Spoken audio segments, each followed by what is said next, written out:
Merci, Monsieur le Président. Monsieur le ministre d'État, Madame la Présidente de la Commission des lois, Madame et Monsieur le rapporteur, Madame la Présidente de la délégation Outre-mer, chers collègues.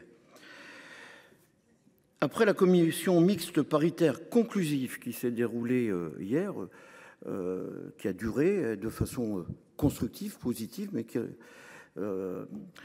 fait remarquer, je dirais, tout un travail de fond, un travail très important, tant au niveau des députés que de nos collègues sénateurs, puisque, je dirais, il y avait les documents présentés sur table aux 7 députés et 7 sénateurs, ainsi que les suppléants. Il y avait pas loin de 200 pages.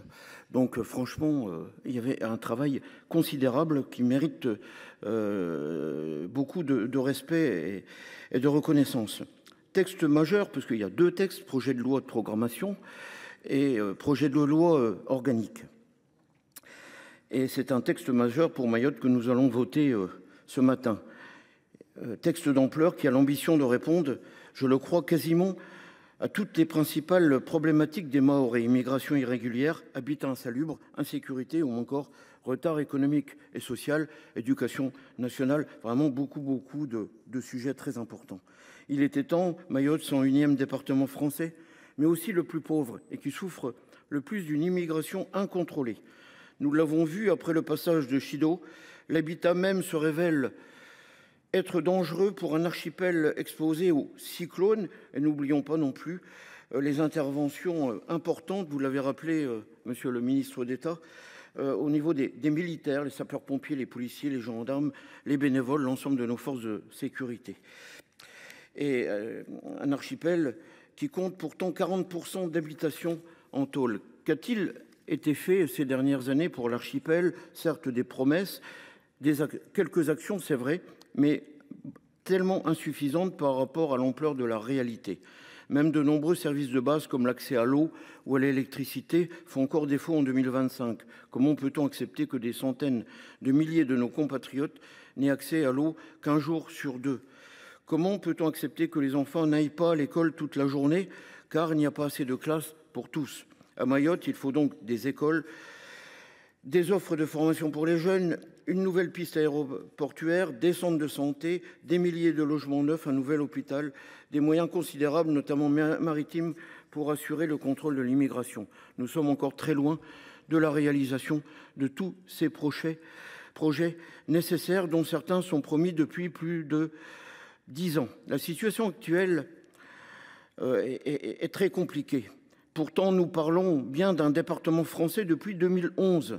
Ce n'est pas seulement au titre de la solidarité nationale que nous devons agir pour Mayotte, mais c'est aussi au titre de la justice, de l'égalité, de l'équité en matière de développement, auquel les Mahorais ont réellement droit, comme tous les autres Français.